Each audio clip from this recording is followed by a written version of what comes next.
chapter 9. The people of Gokul were amazed to no extent at this sight. Yeah. All right, the last part, Maitri, you can read that last paragraph. Nanda Gopa. Yes, ma'am. Nandagopa rushed to his son, untied him, and took him home. There was performed special pujas and offered many thanks to God Almighty, God Almighty.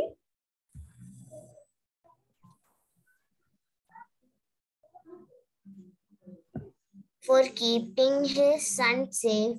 He also gave away many things, charity, and in the name of Damodara. Right.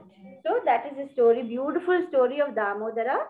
Children, if you, in between any time, if you think of this famous, beautiful story of Damodara, it's supposed to be a great blessing. Yes, Vihan, you have a doubt? Ma'am, I see the stories when I was small. I saw the stories all. Yeah, these are very lovely stories. So while we are reading the Gita, it's always nice to, listen to all these different stories. Okay. So let's come and to see what Krishna says in chapter 9. I have been telling you that let's find out what is the very important secret which Krishna shares in chapter 9. All right. So it's called Raja Guhya Yoga. And in this chapter, Krishna is going to first tell us the importance of the knowledge, which I had shared in the last class. And then he's talking about Aishwarya Jnana, where he's talking about his relationship with this world. He explains to us that although he is, the material world is part of him, this world is, he doesn't, he's not attached to the world. Things will happen just according to our own karmas. We will just be getting the results. And he is not attached to the material world. And then he talks about how there are some people who will worship him and some people cannot accept Krishna. And finally, he will talk about Krishna Bhakti. Okay, so let's try. It's already 10:50. I hope I can finish as as much as possible. So let's begin in 9.1. Krishna says, "O Arjuna, why am I going to share?" He's going to tell Krishna. He's going to say why he is going to share this knowledge with Arjuna. Because he is never envious of me. Envious means when you see somebody is better than you, or the teacher will praise someone else. Oh, you have done very well, and then you feel envious. So this knowledge of Gita can be given only to someone who has no envy for God. There are people who read the Gita, and when they see that God says, I am all powerful, I am actually, the whole universe is in me, they're not able to accept it because of envy. Because they are not able to accept that there is a Lord who controls everything. They want to feel that they are the people who everything in their life is because of them. They're not able to accept that Krishna is actually the supreme powerful personality. So here Krishna says, I am going to tell you the secret knowledge because you are never envious of me. Arjuna is one person who is fully devoted to Krishna. So Krishna says, that is why I'm going to tell you the secret wisdom. Once you know that, you will be free from all miseries. So I think last class I discussed what are the 3 secret truths in the whole Bhagavad-Gita. The first is that, anybody remembers? What is the first thing we learned in chapter 2? The first biggest secret is we are not the, Misha,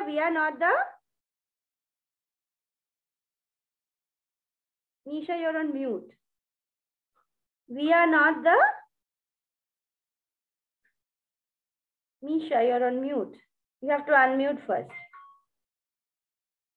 I can't hear you. You can't unmute? I think she's saying that she cannot unmute. Oh, you're not able to unmute? Okay. So anybody else would like to say what is the first secret Krishna reveals? Ritika, yes? We are not the body. We are not this materialistic body. We are the soul. Exactly. That is the first secret that Krishna reveals. Second, what does he say? Karmanyevadhikaraste. Nisha is now able to mute. What does he say? Yes, ma'am. Second truth is, do we have right over our results? What does he say about that? About the work and the results. What should we concentrate on? We should concentrate on our work, or we should concentrate on the result? Our result. Result? No, Misha, you have forgotten that shlok. Okay, no problem. Sometimes we keep on forgetting. That's why we have to keep on reading again and again. Krishna says that you have no power over the fruit of your work, because whatever happens is not, you are not even the only doer. Actually, there are three doers. All that I had said. No, Ritika, you have raised your hand. Tell me what you want to share. Yes, ma'am, that only that we are we need to only focus on the actions or the work we do and leave all the results to the Krishna. Yes, very good, Ritika. So that was the second truth. And the third truth which Krishna is going to say now is that he is the Supreme Personality of Godhead. That is the third and the most important truth. Once we know that he is in control, that is the moment when we are able to really feel that Krishna is in control. Whatever comes to us is for our good, and we just leave it to Krishna. Just do our work and devote everything to Krishna. Life will become beautiful, and we'll be able to understand that all these miseries, sorrows, not that they will not come, they are coming all for us to learn and grow, and we will not feel upset about anything. So in 9.2, Krishna is saying that this knowledge is a king of education, and this is not even taught in schools. It's the most secret of secrets, is the purest knowledge, because the moment you realize, the perfection of religion is to love God, and then this is a everlasting knowledge, and you'll be able to perform your duties joyfully with no worry about the result. Okay, Arya, can you read this chapter 9. Verse 9.3 English part? Yes. Those who are not faithful on the path of devotional service cannot attain me. O conqueror of foes, but return to birth and death in this material world. Right. So in this verse is very important. We come to know that those who are not able to understand Krishna, who cannot have prem bhakti for the Lord, and cannot understand that, these things, everything is in God's control. He cannot understand that.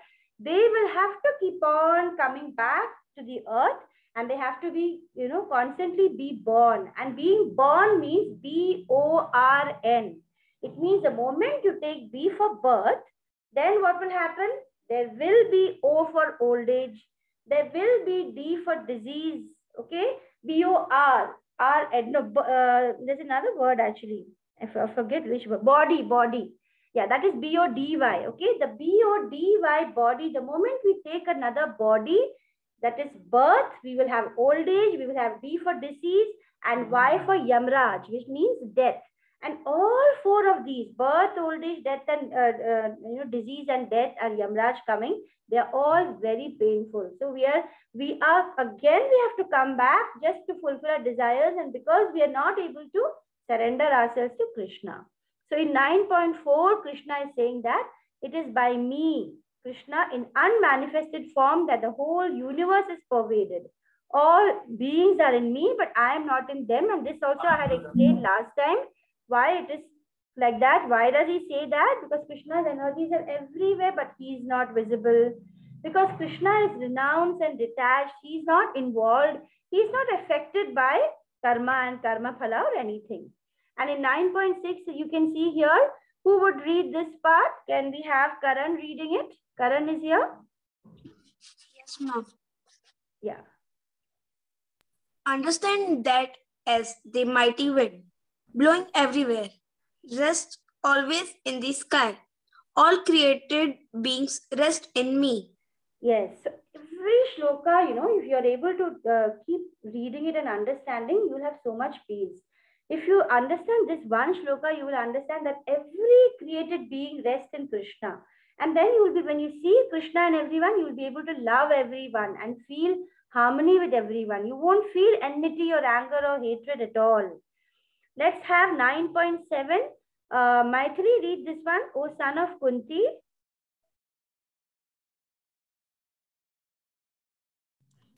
Okay, ma'am. O son of Kunti, at the end of the millennium, all the material manifestations enter into my nature, and at the beginning of another millennium, by my protestni, I create them again. Bhagavad-Gita. 9.7. So in 9.7, Krishna says that at the end of the millennium, we hear that the whole world comes to an end. So every time on millennium, the whole time is over, everything gets back into Krishna. It all enters into Krishna's nature. And at the beginning of the next millennium, again, he creates everything, and everything starts from exactly where it was left. So the whole cosmic order is under Krishna.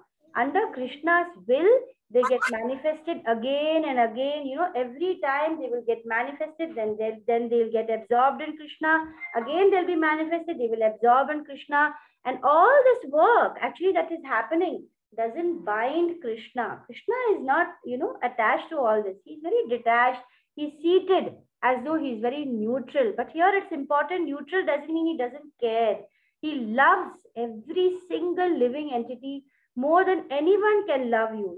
More than any person can love you, God loves you, because he loves you for all your births. Even your mother loves you, but she loves you in this birth. In your previous birth, your previous mother loved you. In your next birth, your next mother will love you. But Krishna is there who loves you through all your births, and he knows every birth of yours. So Krishna's love is incomparable. Okay? So he says that this material nature is working under my direction. If you constantly remember that, you will be just able to surrender to Krishna. That's why this is really important chapter. Krishna says that in all moving and unmoving beings, the whole material nature, whether it is moving or unmoving, everything is under my control. By its rule, the manifestation is created and annihilated again and again. So in this question is, does Krishna come under the influence of Maya? I think I did this question. No, it doesn't come under the influence of Maya. So those who are bewildered and are attracted to demoniac and atheistic views. Demoniac means who are, who cannot be a devotee. They are demoniac. And those who is atheistic, those who can't believe Krishna are atheistic. For them, what happens? They will, again, like we said before, they will have to be born again. They are in a deluded condition. So for them, the hopes of liberation, their fruitive activities, and their culture of knowledge are all defeated. Whatever they are trying, it gets defeated because they are not understanding that that is not the real purpose. In 9.12, Krishna, yes, who has a doubt? What was that in the back? What was that picture? Who is asking? Which picture? Here you can see basically a demoniac person, somebody who is... What is demoniac? Demoniac means like asuric quality, who is cruel, who doesn't believe in God. That kind of a person who doesn't believe in God is called a demoniac person. He wants to hurt other people. He's only thinking about himself all the time. Such a person is a demoniac person. Okay, good. You notice the picture at the back. Very nice. There are only 2 minutes left, children. I don't think I'll be able to do chapter 9 today also. So we spent a lot of time to understand how Krishna got the name of Damodar, which is now and then important to understand Krishna by looking at his childhood activities. So I think 9.11 only we reached last time also. Those who are thus bewildered or attracted by the demoniac and atheistic views. So in this picture, you can see this person who is beheaded by Krishna's, Sudarshan Chakra. He is Shishupal. Have you heard of Shishupal? Yes. Shishupal is also somebody who was very envious of Krishna. He used to say, oh, why Krishna has to be the God? And he was always envious. So once... What is envious? Envious means, like I told you, feeling kind of an anger when somebody else is higher than you. Like I told you, suppose you're sitting in the class and the teacher will praise another boy beside you or another girl. Wow, you've done your work very well. You're so good. And then you feel envy, right? But once you know that Krishna is in everyone and you know everything is happening for my good, then you won't feel the envy. But there are people who feel envious of Krishna. Oh, why should God have everything? Why should he be so powerful? So Shishupal was somebody who was very envious and hated Krishna. And there was this big ceremony happening where Yudhishthira was doing a yagya and Krishna was given the most important seat because everyone knew, many of them knew that Krishna, everyone did not know, many of them knew that Krishna is supreme God.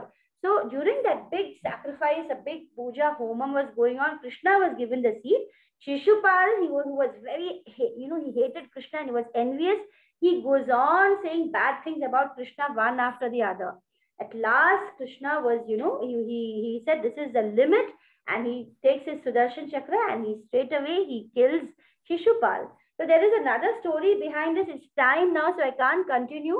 There's another story of how when Shishupal was born, there was a prediction and the mother was told that Krishna is going to kill your son. And the mother pleads Krishna, please, you should at least, don't kill him immediately, you should pardon him. So Krishna says, okay, fine, 100 times I will pardon him, but after 100th time, I will not pardon him. And so Shishupal actually commits 100 times, he commits, crimes against Krishna.